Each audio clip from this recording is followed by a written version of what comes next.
Mas te louvamos porque Ele não está morto na cruz. Ele ressuscitou. E é por isso que estamos aqui. E reconhecemos que só Jesus Cristo é o Senhor, coroado de glória. Obrigado, Senhor, pelo que nós ouvimos. Obrigado pelo Teu Filho. Obrigado pelas promessas. E obrigado porque o Senhor é fiel para cumpri-las. E desde já nós oramos pela Tua palavra. Deus Santo, que a mensagem dessa noite fale conosco. Seja o Senhor falando com Teu povo, pois estamos sedentos por Ti e por Tua palavra. Nós oramos em nome de Jesus. Amém. Por favor, abra sua Bíblia comigo no Salmo 103. Salmo 103, lerei apenas o versículo 1 e 2. E concluiremos, então, a série de mensagens que temos trazido, as conversas da alma, a última mensagem que pregarei nesse mês de junho. E falaremos hoje sobre o solilóquio da gratidão. Salmo 103, versículo 1 e 2, diz assim a palavra do Eterno: Bendize, ó minha alma, ao Senhor, e tudo quanto há em mim, bendiga o seu santo nome. Bendize, ó minha alma, ao Senhor, e não te esqueças de nenhum de seus benefícios. Assente-se, por favor, que o Senhor nos abençoe por sua palavra. Você já tem aprendido e temos aprendido juntos que solilóquio é a conversa que temos com a nossa própria alma. Quando olhamos para o nosso coração ou nos olhamos no espelho, por assim dizer, e temos uma conversa íntima conosco. E tenho aprendido que o solilóquio é abrangente, digo, não apenas alguns que conversam consigo mesmos. Há homens e mulheres que fazem, têm os seus solilóquios, aos cultos e também aqueles que não têm formação, que conversam com a sua própria alma, aos adultos e até mesmo crianças têm seus solilóquios. Às vezes encontro o nosso filho mais velho, Miguel, conversando, falando alguma coisa, eu pergunto: o que você disse, Miguel? Não, nada, pai, estou conversando comigo mesmo. Fala mais sobre isso, deixa eu te ouvir. Mas aí já não seria solilóquio. Mas é interessante que todos nós, de algum momento ou de alguma forma, conversamos conosco, com a nossa própria alma. E algumas vezes a nossa conversa, o nosso solilóquio é sábio e algumas vezes beira a loucura. E nós aprendemos na primeira mensagem a respeito de um homem rico, pelo menos na parábola que Jesus contou, que o seu solilóquio foi considerado por Deus como loucura, ou ele era um louco. E a questão, ou o que mostrava a sua loucura, não era de fato a sua mesquinhez, ou seu egoísmo, ou de não pensar que as coisas que ele estava acumulando não garantiria a sua riqueza para com Deus. Na verdade, isso eram sintomas da sua loucura. A sua loucura, na verdade, era o de não estar preparado para se encontrar com Deus. Era o de não ter enriquecido para com Deus. E por isso ele era louco diante do Senhor. Porque ele pensava em si, era uma pessoa egoísta, pensava no futuro na terra, mas nunca pensou no seu encontro com Deus. Nunca pensou que a sua vida na terra poderia ter fim na próxima noite. E por isso Deus o chamou de louco. Mas também nós temos aprendido que por sermos dotados de inteligência, nós temos um quociente de intelectualidade e também temos um quociente emocional. Deus nos dotou de capacidade para raciocínio. Alguns têm raciocínio rápido ou acurado para a área matemática, para a lógica, para a área de exatas. Outros têm raciocínio rápido, acurado para a área de linguística, área de logística, área espacial, até mesmo na área de esportes. Tem jogadores que são excelentes atletas, mas quando vai dar entrevista é difícil de ouvir. Mas não podemos dizer que eles não são inteligentes. Eles são na área deles. E também aprendemos que há a inteligência emocional, que é quando nós olhamos para a nossa alma e tentamos entender o que é que estamos sentindo. Talvez você já tenha se deparado com situações assim, você está se sentindo um pouco apertado, angustiado, mas não sabe bem o que é, ou ansioso e não sabe bem o que é. Se é alguma notícia que você está esperando, ou alguma notícia que você recebeu, mas não lembrava, e sente um aperto no coração, e então olha para a alma. Por que, alma, você está assim? Por que você está tão contente? Por que você está tão desanimada? Por que você não tem coragem de se empolgar e levantar todas as manhãs com animação? Por que estás abatido, a minha alma? Quais são os seus motivos? Pelo menos foi o que nós aprendemos no Salmo 42, versículo 11, quando o salmista, um dos filhos de Coré, disse à sua própria alma: por que estás abatido, a minha alma? E nessas conversas com a nossa própria alma, nesses solilóquios que nós temos, nós inclusive identificamos os gatilhos, o botãozinho que alguém aperta, ou que uma circunstância aperta, para que venhamos a sentir o que sentimos. De repente uma palavra que alguém falou e te remete a algo do passado, e que te coloca para baixo, diminui a sua autoestima, você se sente incapaz, impotente, insuficiente. Ou então alguma palavra ou gesto que desperta uma ira em você, e que você praticamente não tem, vou dizer isso com cuidado, mas você quase que não consegue controlar. Então, ao olhar e conversar com a sua alma, você vai lembrar o que é que acontece para que você venha agir dessa forma, minha alma. Por que é que você está assim? Mas não permaneça assim, espere em Deus, pois ainda o louvarei. Ou tenha esperança, pois ainda o louvarei. E também nós aprendemos que nos solilóquios, quando nós tiramos Deus dessas conversas ou dos nossos planos, isso é um sinal de insanidade, de loucura. E que, na verdade, na sabedoria, ou em sabedoria, nós devemos sair dos nossos solilóquios com decisões, mas sempre cheios de confiança em Deus. Como nós vimos na última quarta-feira, no Salmo 62, versículo 5, quando o salmista Davi, no momento em que ele não poderia abrir para todos aquilo que ele estava sentindo, ou aquilo que ele estava enfrentando, mas ele colocou diante do Senhor. E ele disse para a sua própria alma, no seu solilóquio: ó minha alma, descansa em Deus. No começo do Salmo ele dizia assim: somente em Deus a minha alma espera. Ou, somente em Deus há silêncio para a minha alma. Somente em Deus há quietude para a minha alma. Então, de fato, minha alma, não podemos abrir tudo para todos, mas podemos colocar tudo diante do Senhor, porque o Senhor é o seu refúgio. Foi isso que ele falou no Salmo 62. E hoje falaremos sobre o solilóquio da gratidão. É o momento em que dizemos para a nossa alma: ó minha alma, bendiga ao Senhor, bendiga ao seu santo nome, elogie ao Senhor e seja grata ao Senhor por todos os seus benefícios. E gratidão não deve ser somente por um momento, deve ser uma maneira de viver. Pois a Bíblia nos ensina que nós devemos ser agradecidos. Sede agradecidos, isso é ser, não estar.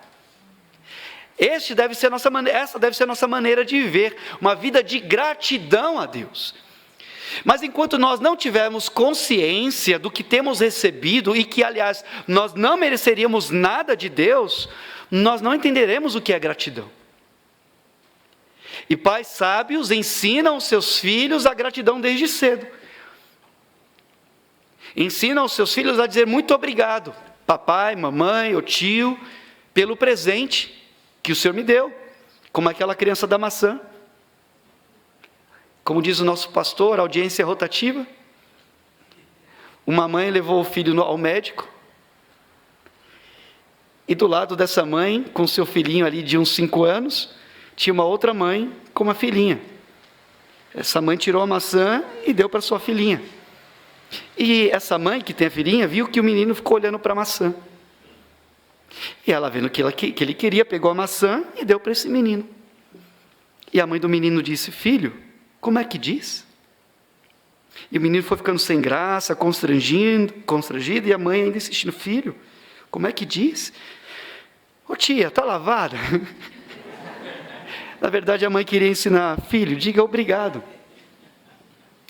E a gente não pode se esquecer de dizer ao Senhor: muito obrigado. Muito obrigado. Mas pelo quê? Você é grato a Deus. Quando você diz à sua alma, diga a Deus muito obrigado. Pelo que você agradece? Há quem agradeça pelo casamento. Há quem agradeça pelo novo trabalho. Há quem agradeça até mesmo por uma cirurgia que fez. Mas sabe qual é o maior motivo pelo qual nós devemos ser gratos? É pelo que nós ouvimos hoje à noite. É pela salvação. Porque nosso destino era o inferno. Mas o Senhor nos resgatou. E é por isso que estamos aqui. E nós vamos ver para esse salmo a respeito da gratidão. E nós vamos ver que a gratidão de Davi não era tanto pelos bens, pelo tesouro, pelo reino, era justamente pelo perdão de Deus. Por isso nós vamos falar em nome de Jesus a respeito do solilóquio da gratidão.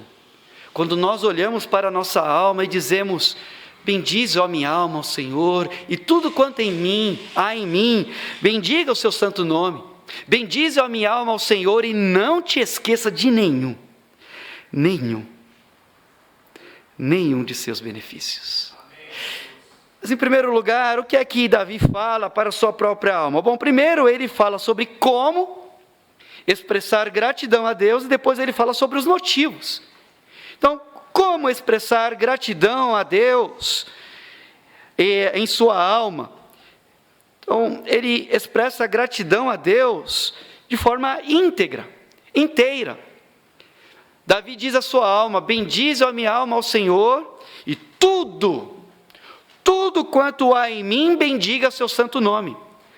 De forma íntegra, não de forma fragmentada.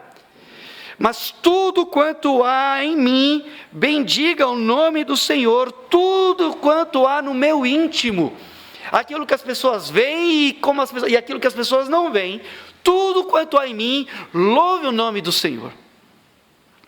Pelo menos é o que Davi, ou foi o que Davi disse à sua própria alma. E integridade, irmãos, é uma virtude que não passa despercebida diante do Senhor. Deus valoriza a integridade.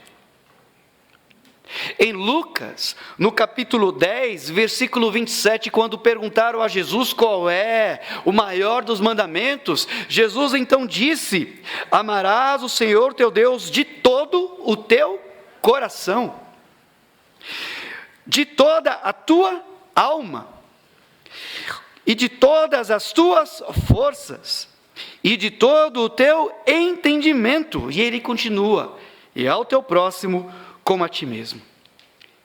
O amor a Deus deve ser íntegro. E não basta apenas amar a Deus. Jesus nos ensina em sua palavra que precisamos amar a Deus de todo o nosso coração.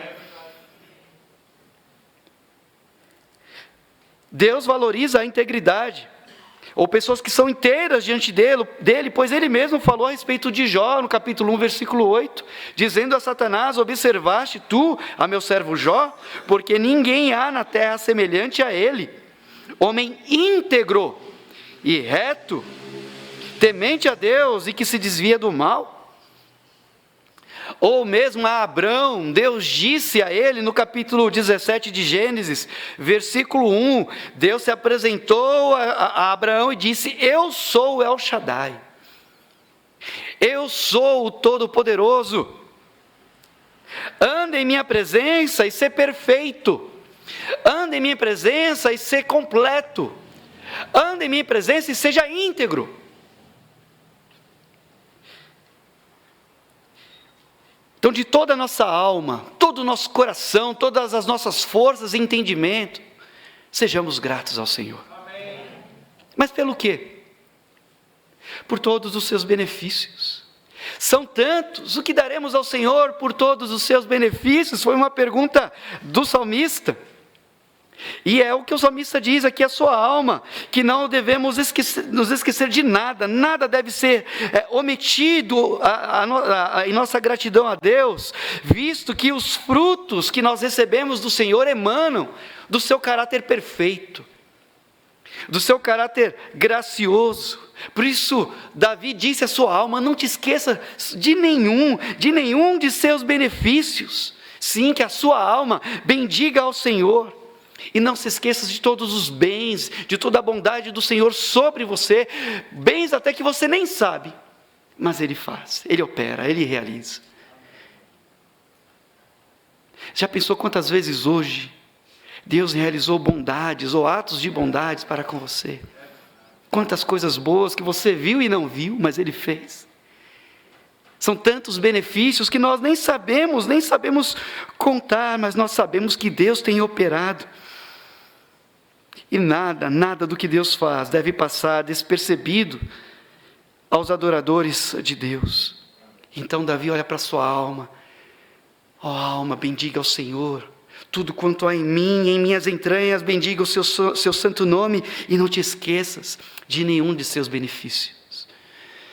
Mas quais são os benefícios pelos quais Davi diz à sua alma em seu solilóquio para ser grata a Deus? Veremos alguns aqui então dos motivos. E o primeiro motivo que Davi dá à sua alma para ser grata é a disposição em perdoar. A disposição de Deus em nos perdoar. E há uma diferença entre pecado e pecados, talvez você já tenha ouvido. Pecado é a nossa condição. Todos pecaram. E por sermos pecadores, ou termos essa condição de pecado, estávamos separados de Deus. Isso é, aqueles que um dia vieram a crer no Senhor e agora não estão mais separados, porque foram perdoados da sua condição de pecado. A incredulidade é que leva as pessoas ao inferno e que mantém as pessoas separadas de Deus. Mas há os pecados, isso é, as transgressões que nós cometemos contra Deus por causa da nossa natureza pecaminosa, da nossa pecaminosidade. E entre os pecados há ainda as iniquidades, que são os pecados premeditados. Na doutrina, ou na teologia sistemática, há essa doutrina também, essa disciplina chamada amartiologia, que estuda a respeito do pecado do homem da queda. E a amartia, ou hamartia, que é parecido com errar o alvo. É alguém que não tinha intenção de errar o alvo, mas ele erra. É como se um ator estivesse numa peça, pense assim, visto que essa palavra vem do grego. Ele ensaiou a peça, mas num determinado momento ele erra aquilo que ensaiou. Então aquilo não saiu exatamente como havia sido planejado. É uma hamartia. É um pecado, é um erro, é uma falha.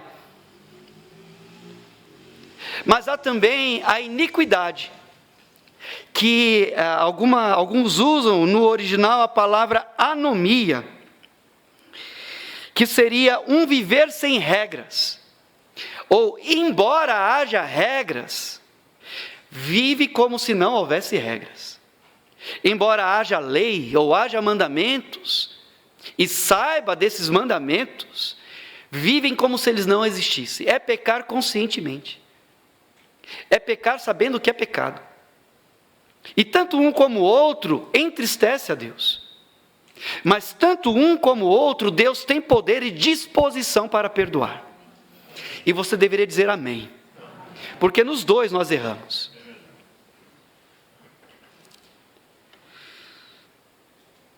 E a disposição de perdoar do Senhor é o assunto do solilóquio de gratidão de Davi. Veja só comigo no versículo 3, o que ele diz: Ele é o que perdoa todas as tuas iniquidades e sara todas as tuas enfermidades. as tuas iniquidades, os seus pecados planejados, Ele tem poder para perdoar. E também as suas enfermidades, e aqui enfermidade, neste contexto não se trata de patologia, ou de doenças do corpo, mas está falando da doença espiritual promovida pelo pecado. Isso nos traz à memória aquilo que o profeta Isaías escreveu no capítulo 53, falando de Jesus, uma profecia messiânica, quando ele usa essa figura para chamar as enfermidades e as iniquidades nossa, sendo levada pelo Senhor, ou que transpassaram ao Senhor. Em Isaías, no capítulo 53, versículos 4 e 5, o profeta escreveu: verdadeiramente, Ele tomou sobre si as nossas enfermidades, e as nossas dores levou sobre si. E nós o reputávamos por aflito, ferido de Deus, oprimido. Mas Ele foi ferido por causa das nossas transgressões, e moído por causa das nossas iniquidades. O castigo que nos traz a paz estava sobre Ele, e pelas suas pisaduras fomos sarados. Sim, meus irmãos, o castigo que nos traz a paz estava sobre Jesus.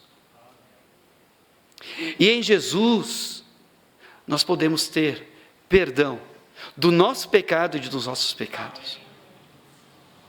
Há esperança para você, pecador, porque Jesus veio ao mundo para te resgatar da sua condição.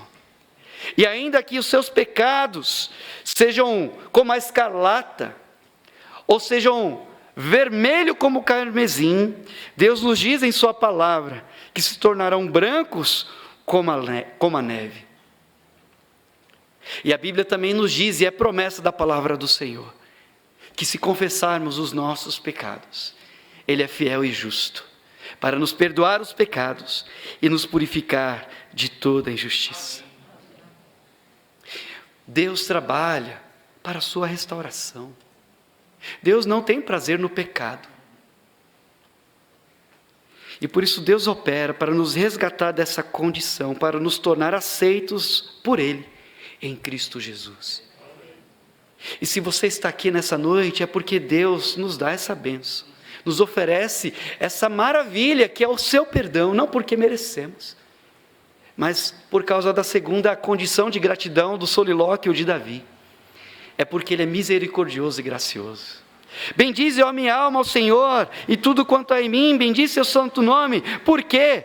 Porque em segundo lugar, Deus é misericordioso e gracioso.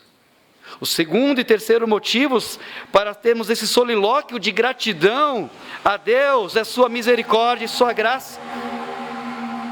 O autor de Hebreus diz no capítulo 4, versículo 16, que nós devemos entrar com ousadia diante do trono da graça, para que possamos alcançar misericórdia e graça. Mas afinal, o que é misericórdia? Misericórdia é quando Deus se move, ou move o seu coração na direção da nossa miséria. Quando estávamos numa condição de miseráveis, Deus então se moveu em nossa direção. Mas também é interessante que digam assim, que misericórdia é quando Deus não dá a nós o mal que merecíamos. Quando Deus não nos dá a paga que merecíamos, isso é misericórdia. E graça é quando Deus dá o bem que não merecíamos. Enquanto que misericórdia, Deus não nos dá o mal que merecíamos, graça é Deus nos dá o bem que não merecíamos. Um pai ensinou seu filho que ele não deveria riscar as paredes de casa. Qualquer semelhança é mera coincidência. E acontece que um dia o filho estava lá riscando a parede, e a promessa do pai era: se você riscar, você vai ficar sem televisão, vai ficar no seu quarto, sem brincar, e aí por aí vai. E aí o pai encontrou o filho riscando a parede. Falou: filho, você lembra do que eu falei? Não era para você riscar a parede? Isso está certo? Não, pai, não está certo. O que você acha que eu devo fazer, pai? Eu mereço ficar de castigo. E o que nós vamos fazer, pai? Eu não sei, mas eu estou arrependido. Me perdoe. Filho, diante dessa sua resposta, então, você não vai ficar de castigo. Só não risca mais a parede. O que é isso? Misericórdia. Mas o pai viu que o filho se quebrantou. Viu que o filho entendeu o recado. Falou, filho, põe seu tênis. Vamos sair. O que você mais gosta de fazer? Pai, tomar sorvete. Então vamos tomar sorvete. O filho merecia? O que é isso? Graça. Sim, quando Deus agiu com misericórdia e não deu o mal que merecíamos, vamos ver o que o salmista disse. Por exemplo, Deus mostrou misericórdia quando não nos tratou segundo os nossos pecados, versículo 10. Não nos tratou segundo os nossos pecados, nem nos recompensou segundo as nossas iniquidades. Então Deus não nos deu o mal que merecíamos. Como Deus demonstrou misericórdia? Quando Ele afasta de nós as nossas transgressões. Versículo 12. Assim como está longe o Oriente do Ocidente, assim afasta de nós as nossas transgressões. Como Deus demonstra sua misericórdia para conosco? Quando Ele se compadece de nós, como um pai se compadece do seu filho. Versículo 13. Assim como um pai se compadece de seus filhos, assim o Senhor se compadece daqueles que o temem. Como Deus demonstra sua misericórdia para conosco, quando Ele se lembra que nós somos pó. Versículo 14. Pois Ele conhece a nossa estrutura e lembra-se de que somos pó. E outros motivos mais, outros sinais mais da misericórdia do Senhor, a paciência e por aí vai. E como nós percebemos que Deus manifesta a sua graça, nos dando o bem que não merecíamos, por exemplo, no versículo 4, quando Ele resgata a nossa alma da perdição, que redime a tua vida, versículo 4, da perdição, e te coroa de benignidade e misericórdia. Então Ele não só nos resgata das trevas, mas Ele também nos coroa. E coroação aqui tem o sentido de concessão. Ele nos dá algo que nós não merecíamos. É uma concessão de Deus. Isso é graça. Onde mais nós percebemos graça? Nós percebemos graça quando Ele farta a nossa boca de bens, versículo 5. Que farta a tua boca de bens, de sorte que a tua mocidade se renova como a águia. Graça de Deus. Como Deus manifesta graça para conosco? Sim, quando Ele nos dá o sustento diário. Sim, quando Ele abre portas para nós termos o nosso trabalho. Sim, quando Ele abençoa a nossa família e temos comunhão. Sim, quando temos um templo, um local para reunião. Isso é manifestação de graça de Deus. Mas, sobretudo, a maior prova da graça de Deus é podermos ser chamados filhos de Deus em Cristo Jesus.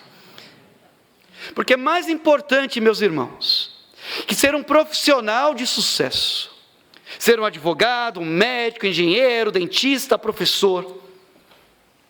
Mais importante que ser um pastor, mais importante que ser qualquer outra coisa no mundo, é ser um filho de Deus. É ser um filho amado de Deus. É quando Deus olha para nós e diz, eis aí meu filho em Cristo Jesus. E quando nós olhamos para Deus e dizemos, Pai, eis-me aqui. Isso é graça do Senhor. Mas ainda o salmista segue, qual seria outro motivo para o seu solilóquio de gratidão e por que nós devemos ser gratos a Deus? Devemos ser gratos a Deus por causa da sua justiça. Deus é justo. E nós brasileiros temos acompanhado muito essa questão de política, judiciário. Nós temos aprendido, por exemplo, que no nosso país nós temos o legislativo, o executivo e o judiciário. A gente nem sabe mais a escalação da seleção brasileira, mas já sabe quem são os juízes que estão lá ou aqui, não é? Não vamos entrar nisso. Mas de forma sucinta, nós sabemos que no legislativo, os vereadores, deputados federais ou estaduais e os senadores criam as leis ou trabalham estabelecendo as leis.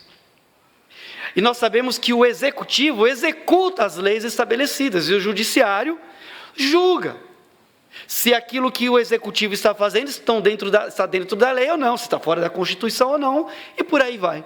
Então, há quem cria a lei, há quem julgue e há quem execute.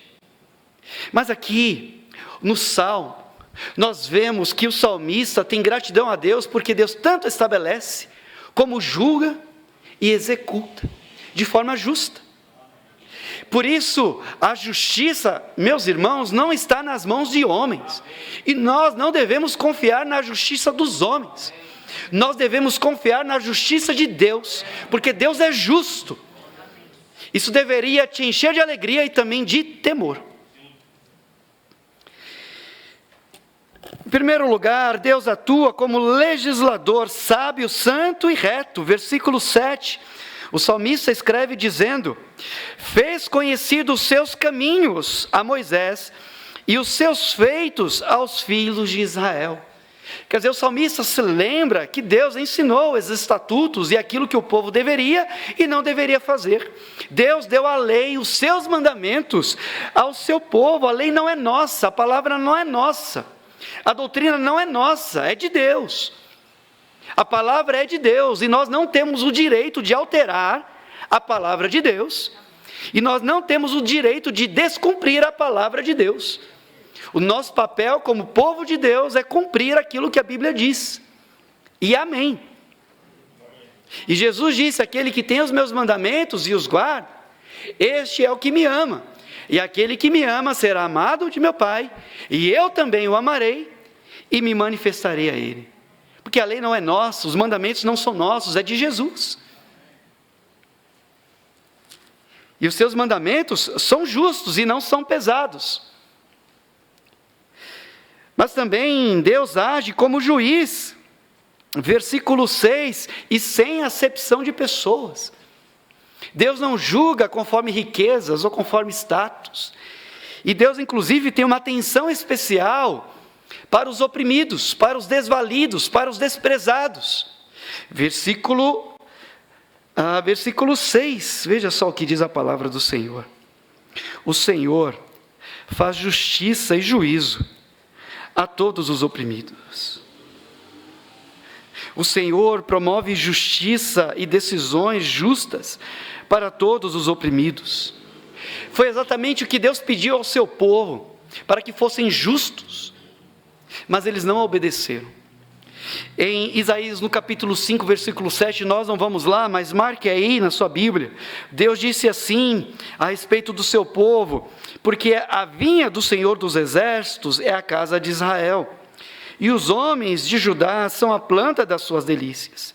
E Deus esperou que o seu povo exercesse juízo, e eis aqui opressão, que exercessem justiça, e eis aqui clamor. Salomão, quando pediu sabedoria a Deus, não pediu sabedoria para ser sábio, ele pediu sabedoria para ser justo. E ele continua a sua oração a Deus, dizendo para que ele possa entrar e sair diante do povo, porque há lugares em que juízes não podem andar no meio do povo, porque serão xingados, ofendidos, porque talvez estejam sendo vistos como injustos. Mas Salomão pediu sabedoria para ser justo, e é necessário que o povo de Deus seja justo. Mas nós temos a certeza de que mesmo que os homens e ainda o povo de Deus não seja justo, Deus é justo. E nós devemos agradecer e descansar no Senhor por isso. O Senhor, por sua vez, não falha em agir como protetor dos desvalidos e como punidor dos injustos.